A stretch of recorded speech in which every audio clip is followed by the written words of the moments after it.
با سلام بینندگان عزیز، برنامه اخباری آزادی از استودیوی مرکزی در شهر پراگ تقدیم شما می شود. شعله گلخوجه هستم همراهتان. نخست سرخط موضوع امروز 1 فوریه. بعد 11 ماه انتظاری ساکنان تاجیکستان نمازشان را در مسجدها گذاشتند. این یک شادی برای تمام کل مردمی مسلمان است که امروز دوباره این درها را برای خودشان باز می‌بینند. شهبال میرزویف جوانی را که هم خدمتش معیوب کرد درگذشت و آرزوی اساسیش را هم به خاک برد. چی گفتم؟ پانکراتیت گفتم. و در دوشنبه جشن سده یا خود روز کشاورزان را با تشکیل نمایشگاه خاص جشن گرفتند. امروز در این مسجدهای تاجیکستان برای نمازگزاران باز شدند. صدها نفر در این روز برای ادای نماز به مسجد مرکزی دوشنبه آمدند.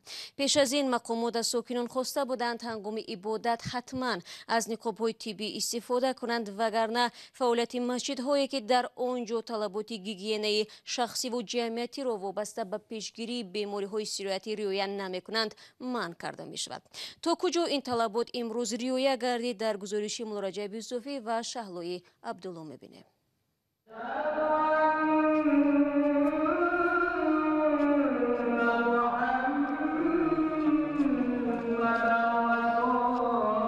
صدای اذان در مسجدهای تاجیکستان دیگر باره پس از 11 ماه شنیده می شود.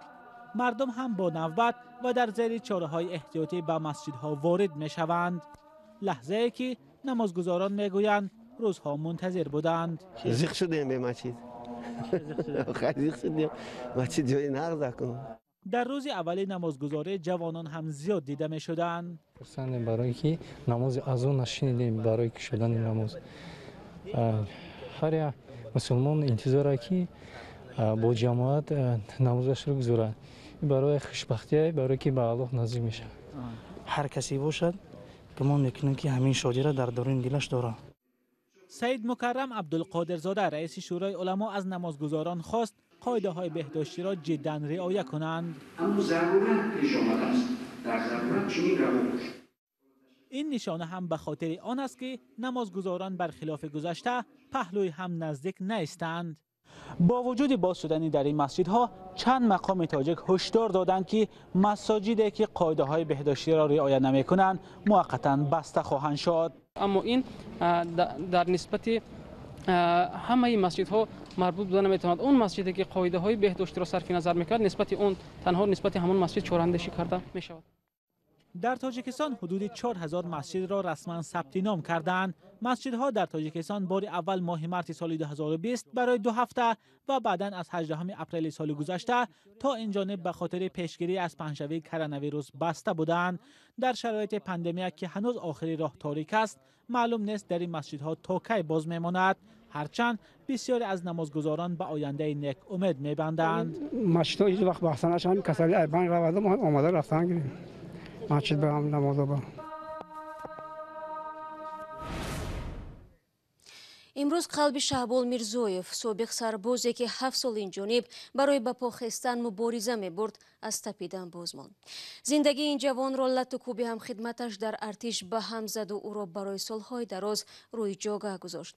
قضیه شهبال میرزویف را گروه های حقوق بشر نمونه برجسته وجود مهترسالاری یا دیدفشینه در ارتش می نامند. والدین برای معالجه فرزند تمام دارایی خود را فروختند، اما او تا آخرین نفس روی بستر بیماری ماند. فرزان محمدی گزارش میدهد. ظهر 1 فوریه جسد شهبال میرزویف، یک عسکر سابق را از بیمارخانه ولایت سوخت به قبرستان دهه خشتخانه ناحیه اشت برای دفن انتقال کردند. شهبال میرزویف 7 سال پیش بر اثر لطوکوب شدنش در ارتش آسیب سنگین جسمانی گرفته و تا حال بیمار بستری بود. به اطلاع نزدیکانش وی صبح 1 فوریه درگذشت. سبب مرگ سرباز سابق را حالا طبیبان دقیق شرح ندادند، ولی هفته گذشته خبر رسید که شهبال میرزویف را با علامت‌های بیماری التهاب شش به بیمارستان ولایتی بردند. کمیش برام شده پاتو کرده شد. اینجا باورده.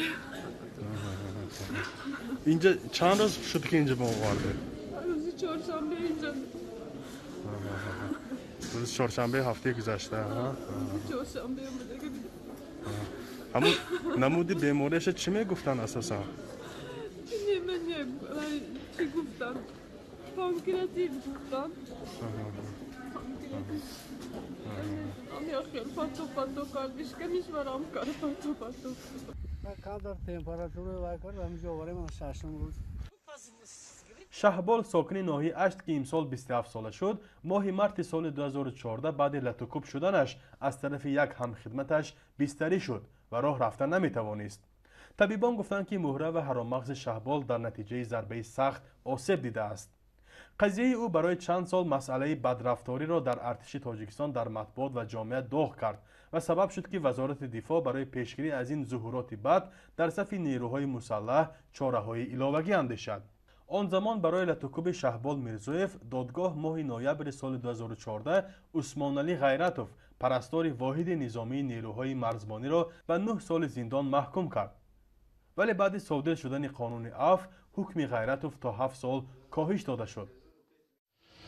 با وجود معالجه طولانی با کمک جامعه مدنی در تاجیکستان و روسیه، شهبال دیگر از بستر بر نخواست و در یک از مصاحبه‌هایش به رادیو آزادی گفت یگانه آرزویش این است که از جایش برخیزد. آرزویی که او با خود به گور میبرد. فرزان محمدی، رادیو آزادی، شهر خوجند. برنامه را ادامه میدیم. مقامات عدلیه تاجیکستان میگویند از آغاز پاندمی کرونا در زندان‌های کشور 11 نفر از التیاب شدید شش افتیدند. این امور امروز در نشست خبری در دوشنبه صدا داد، ولی درباره گرفتاری محبوسان به کرونا هیچ رقمی آورده نشد. اما نزدیکان محبوسان حرفهای مسئولان را درباره نبود بیماری کووید 19 در زندان‌های تاجیکستان زیر شبهه میبرند. فعلا در کشور 19 مؤسسه اصلاحی وجود دارد که هزارها نفر در آن ادای جزا میکنند. تفصیلات در گزارش سروینازی روحولو و امردین علیموف. مقامات توجیه گفتند تا حال یگان حالت مرگ محبوسان بر اثر بیماری کووید 19 در زندان‌ها ثبت نشده است. وزیر عدلیه تاجیکستان روز 1 فوریه در نشست مطبوعاتی این نهاد به خبرنگاران گفت مرگ 11 محبوس افتیده از بیماری التهاب شدید شش بود. تمام قاعده‌ها یعنی استفاده محلول‌های ضد سرایتی، قاعده‌های بهداشتی، از جمله شما می‌دونید که یک مورد معین دیداربینی منع شده بود. همه اینها برای آن بود که در بین محبوسان شما می‌دونید که شرایط نگهداری محبوسان حالا به درجه استانداردهای بلند در جمهوری تاجیکستان فراهم آورده نشده است، لیکن به این نگاه نکرده ما و راهبریت سرراستی اجرای جزای جنایتی وزارت تمام چاره‌ها را اندیشیدیم که هر قدر حد امکان سرایت شوی محبوسان به این بیماری کمتر باشد. اما برخی نزدیکان محبوسان به این گفته‌های مقامات درباره نبودن کرونا ویروس در زندان‌ها از آغاز شبهه داشتند. از جمله پیوندانی چندی از زندانیان به رادیوی آزادی گفته بودند نزدیکانشان در محبس از بیماری مانند به کووید 19 رنج می‌کشند. از جمله همسر حکمت الله سیف الله زاده عضو زندانی حزب فعالیتش در تاجیکستان ممنوع نهضت اسلامی از وضع سلامتی شوهرش نگرانی کرده بود. او گفته بود شوهرش پس از گرفتاری به کرونا ویروس در زندان حال خوبی ندارد. اون کس از همین درد دل، فشار بلندی اذیت کشیده ایستادند. اون کس برای من گفتن که من همین کسلی کرونا ویروس شده گذشتم. تماما به حالم وضعیتم بی‌زیب گفته همین خیلی وای کردم. من حال در یگونجا کار نمیکنم. برای همین نمیدونم چیکار کنیم. اینجا فرزندم است، اینجا شوهرم. اطلاع درباره وضع زندان‌های تاجیکستان در شرایط کرونا ویروس اساساً از صحبت‌های مقامات و تماس‌های محبوسان با نزدیکانشان می‌رسید. نزدیکان زندانیان گفته بودند بعد از خروج کرونا ویروس در کشور خویشاوندانشان همه روزه تلفنی از زندان با آنها صحبت می‌کنند. آنها از آن نگرانی می‌کردند که حتی نزدیکانشان را از تست کرونا ویروس نگذراندند. اما وزیر عدلیه این ادعا را رد کرد. موردهایی که اگر یگان شبهه پیدا شده باشد البته تست گرفته شده است از آنها. وقتی که اگر یگان پیدا شود یگان سیمپتوم میگن، لیکن در این خیلی موردهایی که ما مثلا تست گیری در یگان جای دیگر هم خیلی مجبور نبود که همه تست کنند، لیکن در موردهای پیدا شدن شبهه یا یگان علامتی بیماری حتما تست گرفته شده است. وزیر همچنین تاکید کرد که با وجود ثبت نشدن این بیماری در یک ماه اخیر در تاجیکستان هنوز هم چاره‌های بهداشتی در مؤسسه‌های اصلاحی رعایت می‌شود و این به معنی از خطر امین موندن نیست. دریافت اطلاع واقعی و بی‌طرفانه از داخل زندان‌های تاجیکستان امکان ندارد چون هیچ سازمانی حامی حقوق بشر و یا صلیب سرخ بین‌المللی امکانی بازدید از زندان‌ها را ندارند. کارشناسان سازمان جهانی تندرستی هم که در آغاز ماه می گفتند از وضع زندان‌ها هم دیدن می‌کنند به زندان راه نیافتند، ولی به گفته این سازمان آنها دستورالعملی را در زمینه برخورد با کووید 19 در زندان و بازداشتگاه‌ها تهیه و در اختیار مقامات تاجیک قرار دادند.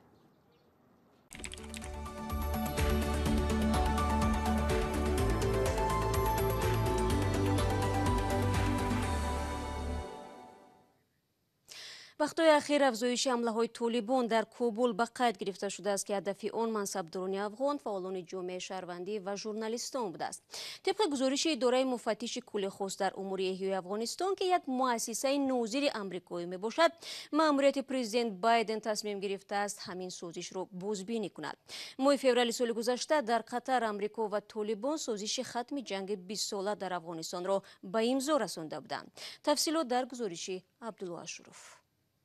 صرف نظر از موافقت ایالات متحده آمریکا و طالبان در مسئله بیرونشوی نیروهای بین‌المللی از افغانستان، 4 منصبدار بلندپایه پیمان ناتو میگویند که بعد ماه می هم بیرونشوی کامل نیروهای بین‌المللی عملی نخواهد شد. فعلا در افغانستان نزدیک به 10,000 افسر و سرباز ناتو مستقر می باشند.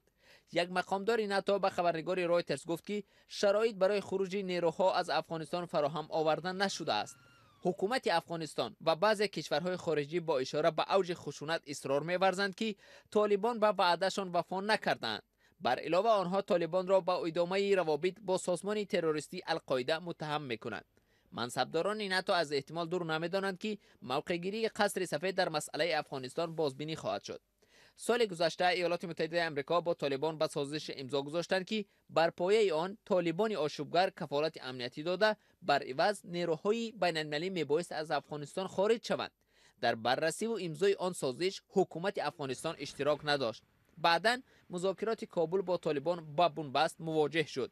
ماه روان رهبران پیمان ناتو تمدید احتمالی حضور نیروهایشان در افغانستان را ارزیابی میکنند. آخر هفته گذشته در تاجیکستان جشن سده و یا روز دهقانان را تجلیل کردند. این جشن از قدیم 50 روز پیش از فرارسی عید نوروز یعنی 30 ینور تجلیل می‌گردد. وابسته به این سنه در باغ فرهنگ و فراغتی به نام فردوسی دوشنبه نمایش نهال‌ها و تخم زراعت، آلات کاری دهقانان، انواع گوناگون طعام‌های ملی و هنرهای مردمی برگزار گردید.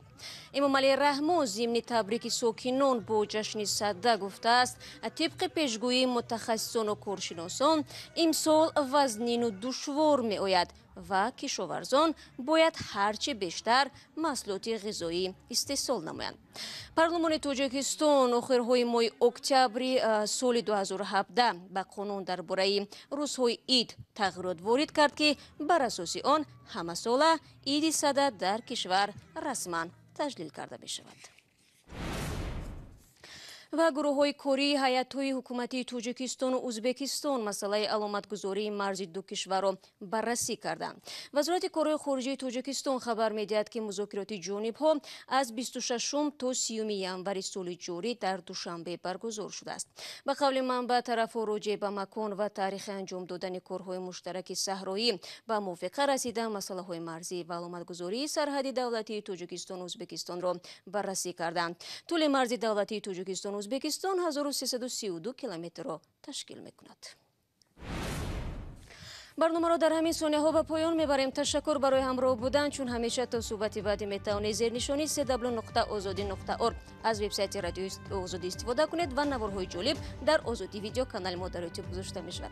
من همه شما را فردا با خبرهای تازه منتظر خواهم بود. خود را احتیاط کنید و خدا نگهدار.